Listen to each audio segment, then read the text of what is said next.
नमस्कार, मैं हूं अपराजिता सिंह। पीओ पटना में आपका स्वागत है। आज 6 जुलाई दिन रविवार। आइए खबरों की ओर बढ़ने से पहले डालते एक नजर आज की सुर्खियों। पटना से जुड़ी स्पेशल ट्रेनों की घोषणा, कांवड़िया को राहत।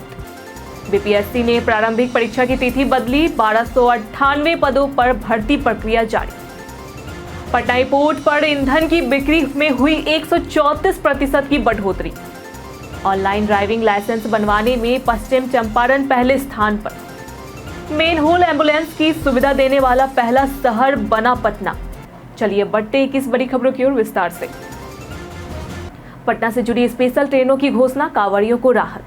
श्रावणी मेला को देखते हुए रेलवे ने श्रद्धालुओं की सुविधा के लिए 2 स्पेशल ट्रेनों की घोषणा की है। दुर्ग से पटना, पटना से दुर्ग साप्ताहिक स्पेशल ट्रेन 08797 और 08798 14, 21 और 28 जुलाई को दुर्ग से दोपहर 1:15 बजे चलेगी और अगले दिन शाम 3:30 बजे पटना पहुंचेगी। वापसी में पटना से 8, 15, 22 और 29 जुलाई को शाम 5:15 बजे चलेगी। इसके अलावा मधुपुर बनारस अनारक्षित स्पेशल ट्रेन भी चलाई जाएगी। इन ट्रेनों से कांवड़ियों को यात्रा में सुविधा मिलेगी और पटना से आवागमन सुगम होगा। बीपीएससी ने प्रारंभिक परीक्षा की तिथि बदली, 1298 पदों पर भर्ती प्रक्रिया जारी। बिहार लोक सेवा आयोग बीपीएससी ने 71वीं प्रारंभिक परीक्षा की तिथि 10 सितंबर से बढ़ाकर 13 सितंबर कर दी है। इस परीक्षा के जरिए 1298 पदों पर नियुक्तियां की जाएगी, जिनमें वरीय उप समाहर्ता, डीएसपी, एफएओ समेत अन्य पद शामिल है। 2 जून से 30 जून के बीच कुल 4,70,510 अभ्यर्थियों ने आवेदन किया है। इसके अलावा सहायक प्रशाखा पदाधिकारी इस परीक्षा अब 30 सितंबर को आयोजित होगी, जिसमें अंतिम दिन 83,133 फॉर्म जमा हुए। बीपीएससी ने स्थिति परिवर्तन और अन्य जानकारी की आधिकारिक अधिसूचना जारी कर दी है। परीक्षा की तैयारी तेज हो गई है। पटना एयरपोर्ट पर ईंधन की बिक्री में हुई 134% की बढ़ोतरी। पटना एयरपोर्ट पर एयर ट्रैवल फ्यूल एटीएफ पर वैट दर 29% से घटाकर 4% करने के फैसले से ईंधन बिक्री में जबरदस्त उछाल आया है। मई 2025 में बिक्री में 44% और जून 2025 में 134% की वृद्धि दर्ज की गई। जून 2024 में जहां 2,526 किलोलीटर एटीएफ बिका, वहीं जून 2025 में यह बढ़कर 5,920 किलोलीटर हो गया। इससे विमानन कंपनियों को लाभ हुआ और एयरपोर्ट संचालन में तेजी आई। यह बदलाव हाल ही में उद्घाटित नए टर्मिनल के साथ विकास को और रफ्तार दी। ऑनलाइन ड्राइविंग लाइसेंस बनवाने में पश्चिम चंपारण पहले स्थान पर। जनवरी से जून 2025 के बीच बिहार में ऑनलाइन लर्निंग और ड्राइविंग लाइसेंस के लिए आवेदन में तेजी आई है। इस दौरान 11,580 लोगों ने ऑनलाइन लर्निंग लाइसेंस प्राप्त किया। पश्चिम चंपारण 4,458 आवेदनों के साथ पहले, पटना 1,179 के साथ दूसरे और सीतामढ़ी 1,104 के साथ तीसरे स्थान पर रहा। कुल 3.52 लाख लोगों को एलएल और 2.92 लाख लोगों को डीएल जारी हुए, जिसमें सबसे अधिक मुजफ्फरपुर के लोगों को लाइसेंस। मेन होल एम्बुलेंस की सुविधा देने वाला पहला शहर बना पटना।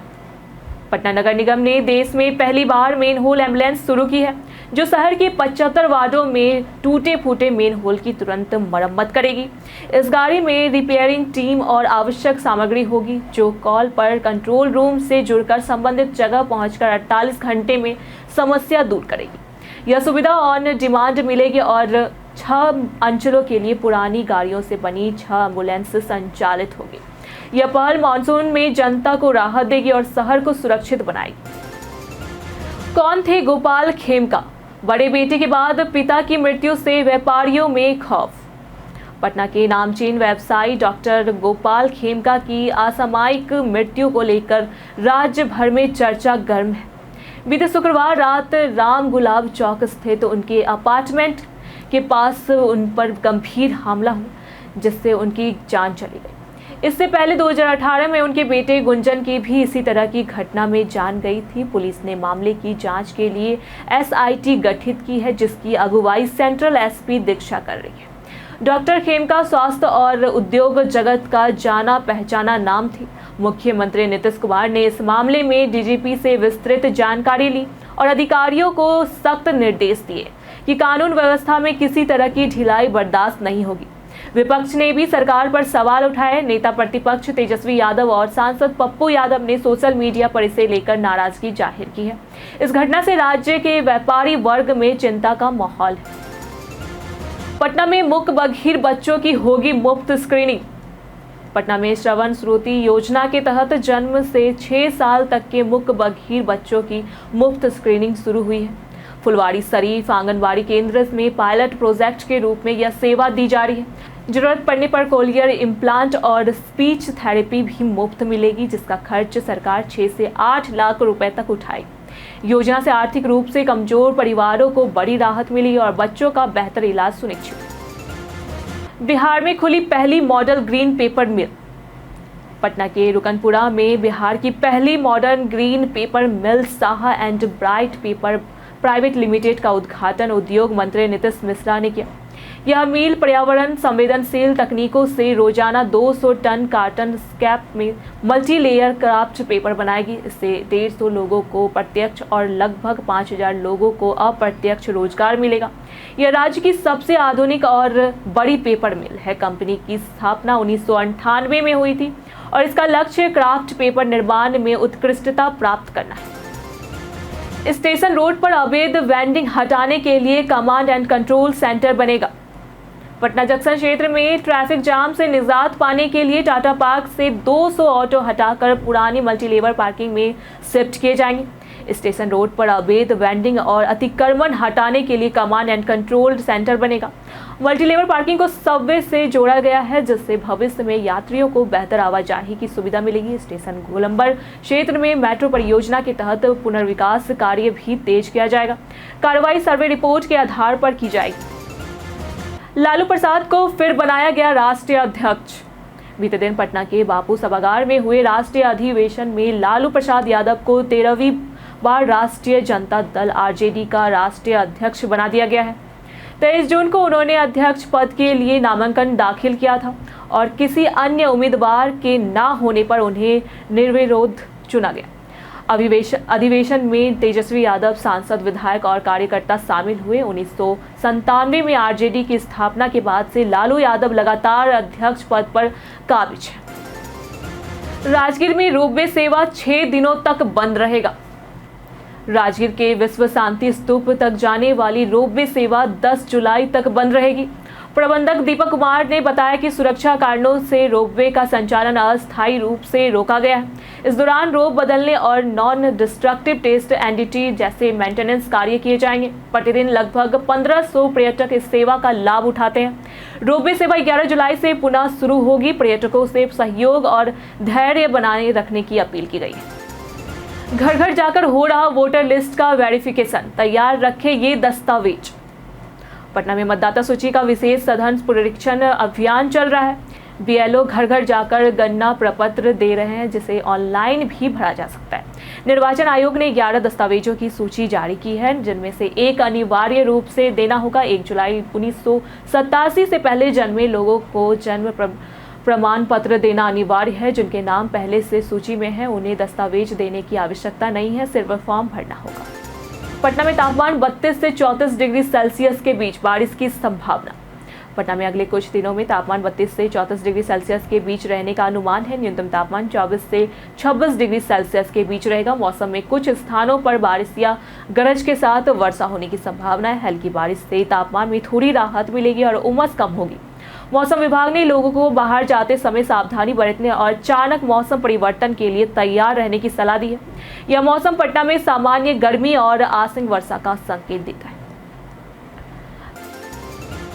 बिहार में अब भूमि सुधार के काम में नहीं होगी देरी। बिहार सरकार ने भूमि सुधार प्रक्रिया में तेजी लाने के लिए एआई तकनीक से कैथी लिपि के अभिलेखों का देवनागरी में लिप्यंतरण शुरू किया है। डिजिटल इंडिया भाषणी डिवीजन के साथ एमओयू साइन किया गया है। इससे समय की बचत, अभिलेखों की सटीकता और ऐतिहासिक दस्तावेजों का संरक्षण संभव होगा। यह पहल अन्य विभागों और राज्य के लिए भी मॉडल बनेगी। पटना में डॉक्टर की पत्नी की संदिग्ध मृत्यु। पटना के बुद्धा कॉलोनी में डॉक्टर अभिजीत सिन्हा पर पत्नी सृष्टि सिन्हा की जान से मारने का आरोप है कि उन्होंने दुपट्टे से गला घोंटकर जान ली और लाश को फांसी का दिखावा किया। पुलिस ने अभिजीत, उनकी मां और सास पर मामला दर्ज कर लिया है। घटना के बाद डॉक्टर अपनी मां और 3 बच्चों के साथ घर और क्लिनिक छोड़कर फरार हो गए। शुरुआती जांच में फॉरेंसिक टीम ने गले पर चोट के निशान पाए। परिवार ने डॉक्टर का अस्पताल की महिला कर्मचारी से अफेयर होने का भी दावा किया। तख्त पटना साहिब के पुजारियों ने जताया असंतोष। पूर्व पंजाब उप मुख्यमंत्री सुखबीर सिंह बादल को तख्त श्री हरमंदिर जी पटना साहिब के 5 पुजारियों द्वारा टंकिया घोषित किया गया है। यह कदम इसलिए उठाया गया है क्योंकि उन्होंने बार बार की याद दिलाने के बावजूद महंत के सामने पेश होना उचित नहीं समझा। टंकिया का मतलब है ऐसा व्यक्ति जिसने धार्मिक या नैतिक उल्लंघन किया हो। यह निर्णय उनके धार्मिक कर्तव्यों में अनदेखी को लेकर लिया गया है। सरकारी कर्मचारियों को 1 महीने के अंदर मिलेगी पेंशन। बिहार सरकार ने पेंशन प्रक्रिया को सरल और तेज बनाने का फैसला किया है। अब सरकारी कर्मचारी रिटायरमेंट के 1 महीने के अंदर पेंशन से जुड़ी सभी दस्तावेज प्राप्त करेंगे और मासिक पेंशन तुरंत शुरू हो जाएगी। इसके लिए पेंशन सिस्टम को डिजिटल किया जाएगा। राज्य सरकार और महालेखाकार कार्यालय एक सॉफ्टवेयर प्लेटफॉर्म पर काम करेंगे जिससे सेवा अभिलेखों की एक रूपता सुनिश्चित होगी। मैनुअल दस्तावेजों का आदान प्रदान बंद कर पूरी प्रक्रिया ऑनलाइन की जाएगी जिससे पेंशन वितरण में देरी कम होगी और कर्मचारियों को सुविधा मिलेगी। महिला एथलीट स्वास्थ्य एवं कल्याण नीति बनाने वाला पहला राज्य होगा बिहार। बिहार महिला एथलीट स्वास्थ्य एवं कल्याण नीति बनाने वाला देश का पहला राज्य बनेगा। पाटलिपुत्र स्पोर्ट्स कॉम्प्लेक्स में आयोजित परिचर्चा में 30 से अधिक महिला खिलाड़ियों, ओलंपियनों, प्रशिक्षकों और विशेषज्ञों ने हिस्सा लिया। इस नीति का उद्देश्य महिला खिलाड़ियों के सर्वांगीण विकास और स्वास्थ्य सुनिश्चित करना है। खेल विभाग और बिहार राज्य खेल प्राधिकरण ने मिलकर यह पहल की है जिसमें कई विशेषज्ञों ने अपनी राय दी और सरकार की प्रतिबद्धता की सराहना की। मेडिकल स्टोर से गोपाल खेमका ने शुरू किया था बिजनेस। बिहार के बड़े व्यवसायी और मगध हॉस्पिटल के मालिक गोपाल खेमका की अपराधियों ने पटना में गोली मारकर मृत्यु कर दी।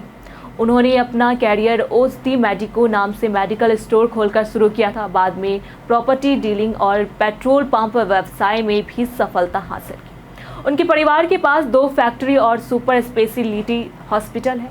गोपाल के बड़े बेटे गुंजन की 2018 में मृत्यु हो चुकी है। मृत्यु की घटना राम गुलाब चौक के पास हुई जहां अपराधी बाइक से आए थे। आज पटना की पहचान में बात होगी ईशान किशन की। ईशान किशन का जन्म 18 जुलाई 1998 को पटना में हुआ। उन्होंने घरेलू क्रिकेट में झारखंड का प्रतिनिधित्व किया और आईपीएल में मुंबई इंडियंस व बाद में सनराइजर्स हैदराबाद के लिए खेला। मार्च 2021 में इंग्लैंड के खिलाफ अंतर्राष्ट्रीय क्रिकेट में पदार्पण किया। दिसंबर 2022 में बांग्लादेश के खिलाफ ओडीआई में 210 रन बनाकर सबसे युवा डबल सेंचुरी बनाने वाले और अपनी पहली ओडीआई शतकीय पारी को डबल सेंचुरी में बदलने वाले पहले खिलाड़ी बने। वह 2016 अंडर 19 विश्व कप के कप्तान रह चुके हैं और 2023 एशिया कप विजेता टीम का हिस्सा है। आज पटना की पर्यटन में बात होगी बापू टावर की। पटना के गर्दनी बाग स्थित बापू टावर महात्मा गांधी को समर्पित एक आधुनिक स्मारक है जिसका उद्घाटन 4 फरवरी 2024 को हुआ। यह 7 एकड़ में फैला एक सांस्कृतिक और शैक्षणिक केंद्र है जिसमें गैलरियां, शोध केंद्र और प्रदर्शनी स्थल शामिल है।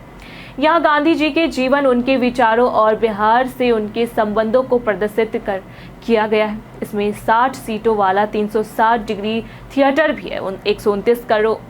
129 करोड़ रुपए की लागत से बना यह प्रोजेक्ट पर्यावरण की अनुकूल तकनीक के साथ बनाया गया है और सभी के लिए सुलभ है। बीते दिनों जिन्होंने हमारे वीडियो पे लाइक और कमेंट किए थे उनके नाम है अब्दुल सलाम, नेहा कुमारी, अबोध कुमार, अरविंद सिन्हा, संजीव कुमार। इसी के साथ बढ़ते हैं आज के सवाल की ओर। आपको क्या लगता है टाटा पार्क से ऑटो हटाने से पटना जंक्शन का ट्रैफिक जाम कम होगा? आप अपना जवाब हमें हमारे कमेंट सेक्शन में लिखकर जरूर बताएं। आज के लिए फिलहाल इतना ही। पटना की तमाम खबरों के साथ बने रहने के लिए देखते रहे प्योर पटना। और साथ ही अगर आप यूट्यूब चैनल पर देख रहे हैं तो चैनल को सब्सक्राइब करें। अगर आप फेसबुक पेज पर देख रहे हैं तो लाइक और फॉलो करें।